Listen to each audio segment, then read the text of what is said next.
ringrazio la scrittrice Catena Fiorello Galeano che ci ha onorato della sua presenza oggi in questo bellissimo contesto, il teatro di Nicolosi. E ovviamente Diciamo notevole, eh? invitata dall'Istituto Comprensivo DUSMET di Nicolosi.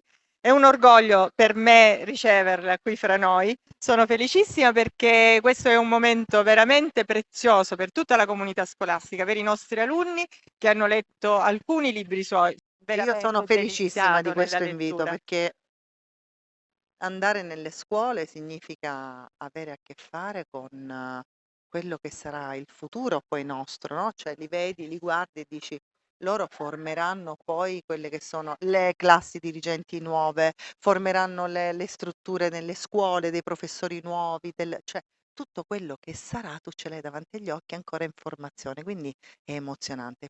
Cosa c'è di più bello di sentire parlare un bambino, un ragazzo, comunque un giovane che ti dice che in qualche maniera tu hai lasciato un segno nella sua vita. Penso che una soddisfazione più grande non c'è, non esiste. Quando Sono fai un d'accordo. lavoro che mira ad arrivare in qualche maniera attraverso uno scritto e senti questo, è una grande soddisfazione. Quindi questo invito per me, vabbè, io intanto sono onorata.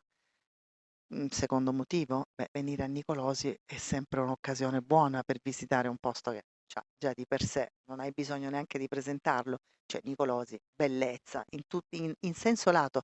Peraltro oggi non era una Nicolosi classica di dicembre perché c'erano 20 gradi, un sole pazzesco, sembrava più di essere, non lo so, in un posto di mare, cioè incredibile.